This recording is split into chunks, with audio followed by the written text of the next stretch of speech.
Pemirsa, jumpa kembali di channel Belajar dan Berbagi.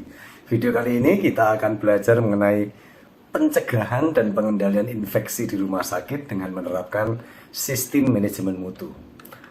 Tujuan program pencegahan dan pengendalian infeksi adalah untuk mengidentifikasi dan menurunkan risiko infeksi yang didapat dan ditularkan di antara pasien, staf, tenaga kesehatan, tenaga kontrak, sukarelawan, pengunjung, dan sebagainya.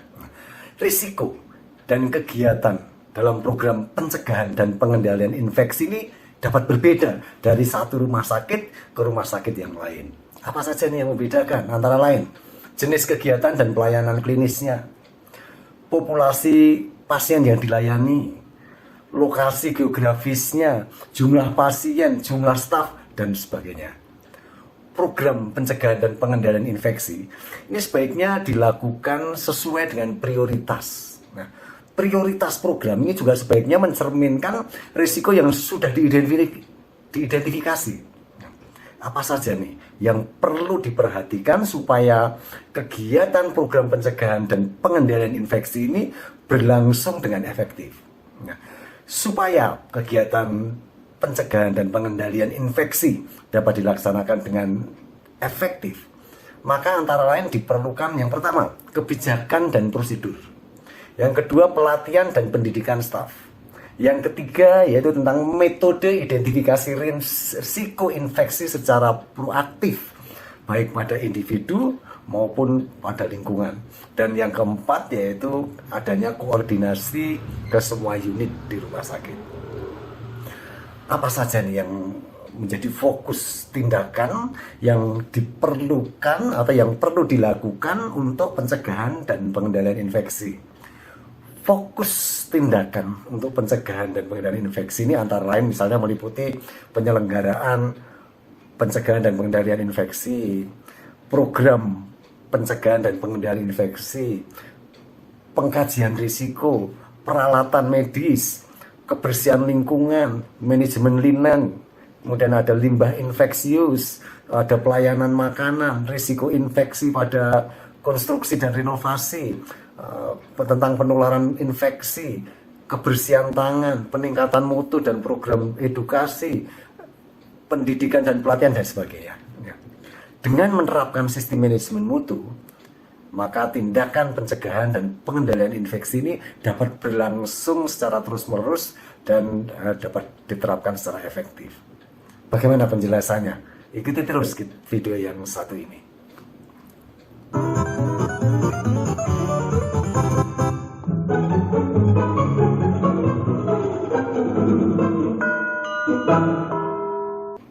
Pemirsa, rumah sakit ini sebaiknya mempunyai proses yang terdokumentasi untuk memastikan keselamatan pasien di seluruh rangkaian layanan kesehatan. Pencegahan dan pengendalian infeksi ini merupakan salah satu cara untuk meningkatkan keselamatan pasien di rumah sakit. Nah, untuk menjelaskan peranan sistem manajemen mutu di dalam pencegahan dan pengendalian infeksi, tentu saja saya menggunakan berbagai referensi. Antara lain adalah ISO 7101 tahun 2023 ini mengenai Healthcare Organization Management System for Quality in Healthcare Organizations Requirements. Standar ISO 7101 ini menetapkan persyaratan sistem manajemen mengenai mutu di dalam organisasi layanan kesehatan termasuk rumah sakit, dan salah satu syarat yang harus dipenuhi antara lain adalah organisasi ini harus mendokumentasikan dan melakukan koordinasi mengenai proses-proses untuk menerapkan program pencegahan dan pengendalian infeksi. Proses apa saja nih harus didokumentasikan? Mari kita bahas satu persatu. Yang pertama, ini mengenai proses identifikasi risiko, penetapan prioritas, dan menentukan strategi. Untuk pencegahan dan penurunan risiko, maka rumah sakit itu secara proaktif ini perlu melakukan identifikasi risiko terhadap tingkat dan kecenderungan infeksi. Dan yang kedua yaitu perlunya menentukan prioritas program dari pencegahan dan pengendalian infeksi. Nah, identifikasi dan pengkajian tentang risiko. Ini antara lain meliputi infeksi yang penting dari data-data surveillance. Kemudian proses kegiatan di area yang berisiko tinggi terjadinya infeksi. Juga tentang penggunaan peralatan yang berisiko infeksi. Kemudian yang keempat tentang prosedur atau tindakan yang berisiko tinggi.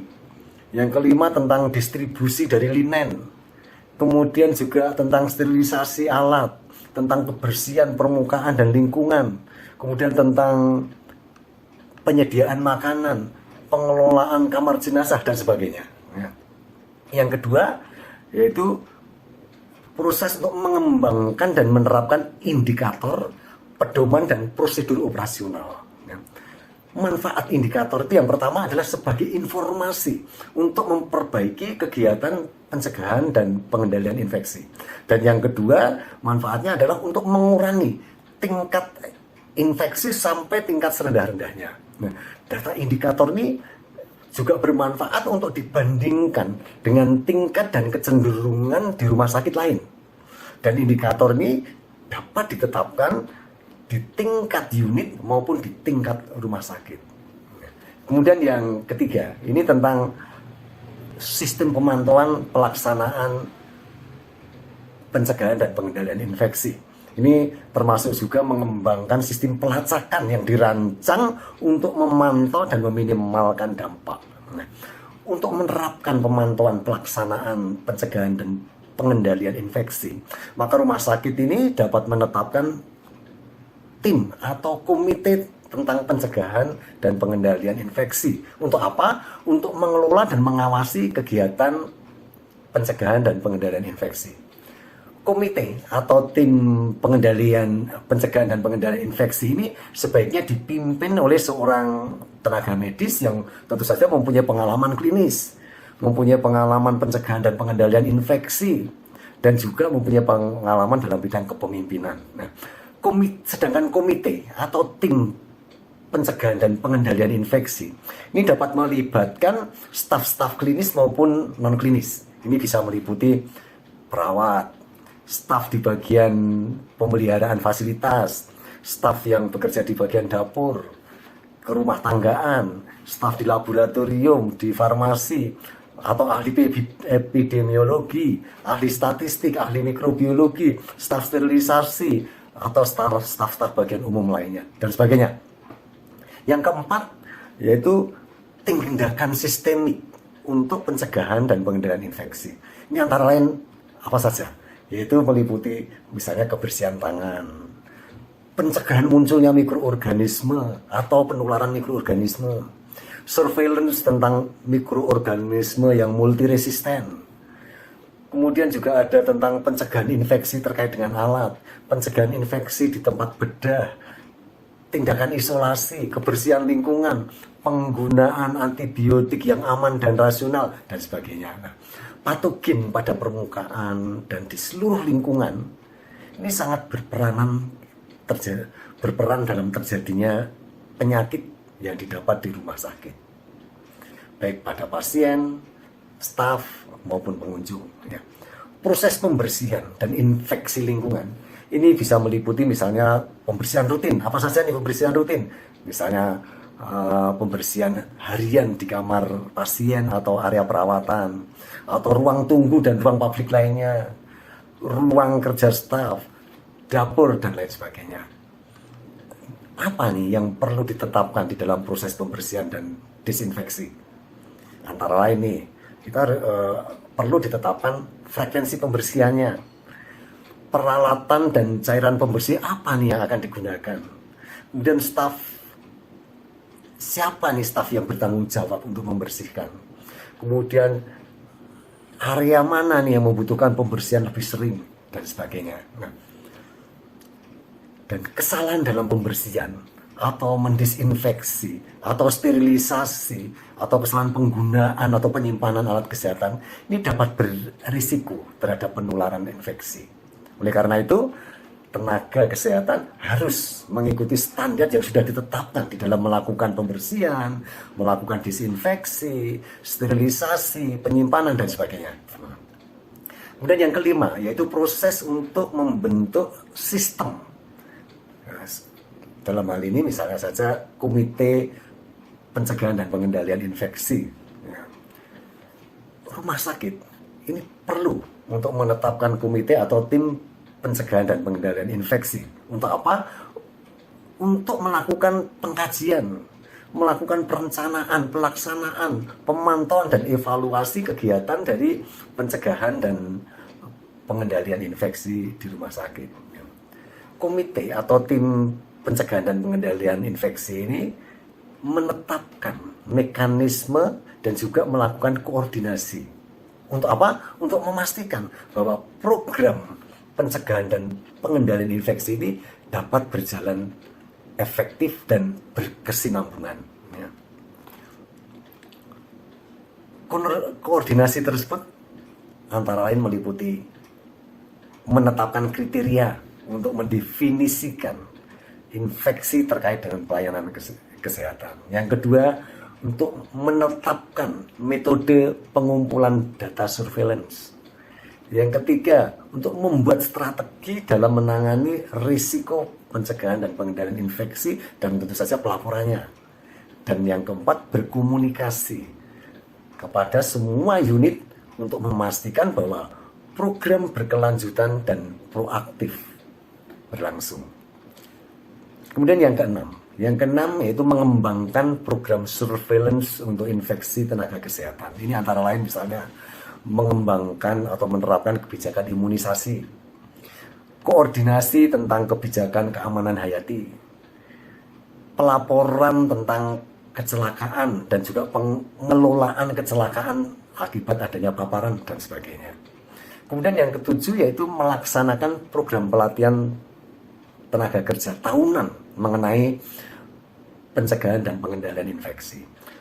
Supaya program pencegahan dan pengendalian infeksi ini berlangsung dengan efektif, maka harus dilakukan edukasi kepada staf klinis dan non-klinis mengenai program pencegahan dan pengendalian infeksi pada waktu mereka baru bekerja maupun pada saat mengulangi secara teratur. Jadi pelatihannya juga dilakukan secara teratur. Program pelatihan pencegahan dan pengendalian infeksi ini antara lain meliputi pelatihan untuk orientasi dari pegawai baru, dari staf klinis maupun non-klinis, baik di tingkat rumah sakit maupun di tingkat unit. Yang kedua misalnya staf klinis ini yang dilakukan secara berkala. Kemudian staf non-klinis, pasien dan keluarganya, pengunjung dan sebagainya. Kemudian yang kedelapan itu yaitu proses untuk mendorong pengguna layanan dan sistem pendukungnya untuk memantau dan menegakkan kepatuhan terhadap pedoman dan peraturan terkait dengan pencegahan dan pengendalian infeksi. Nah, rumah sakit ini perlu menyusun dan menerapkan program pencegahan dan pengendalian infeksi yang terpadu dan menyeluruh untuk mencegah penularan infeksi. Tentu saja ini tadi berdasarkan pada pengkajian risiko yang sudah dilakukan secara proaktif setiap tahun. Ya. Kemudian pelaksanaan pencegahan dan pengendalian infeksi ini bertujuan untuk melindungi pasien, melindungi petugas kesehatan, pengunjung, dan masyarakat dengan cara apa? Dengan cara memutus siklus penularan penyakit infeksi. Melalui apa? Melalui penerapan kewaspadaan standar dan berdasarkan transmisi. Kewaspadaan standar itu meliputi apa saja? Antara lain kebersihan tangan, alat pelindung diri, melakukan dekontaminasi peralatan untuk perawatan pasien, kemudian melakukan pengendalian lingkungan, pengelolaan limbah, penata laksanaan linen, perlindungan kesehatan petugas, penempatan pasien, juga tentang bagaimana kebersihan atau etika dari kalau batuk atau bersin, kemudian bagaimana praktek penyuntikan yang aman, bagaimana praktek lumbal fungsi yang aman, dan sebagainya. Sedangkan kewaspadaan transmisi ini antara lain meliputi bisa melalui droplet, kontak langsung dengan udara. Kemudian yang kesembilan ini yaitu melembagakan budaya mengenai pencegahan dan pengendalian infeksi. Ini antara lain melalui kepemimpinan, melalui umpan balik, melalui best practice dan sebagainya. Ya, demikian tadi kita telah belajar mengenai persyaratan sistem manajemen mutu yang perlu diterapkan untuk meningkatkan pencegahan dan pengendalian infeksi di rumah sakit. Semoga bermanfaat. Jumpa kembali di video selanjutnya dengan topik yang berbeda. Sampai jumpa.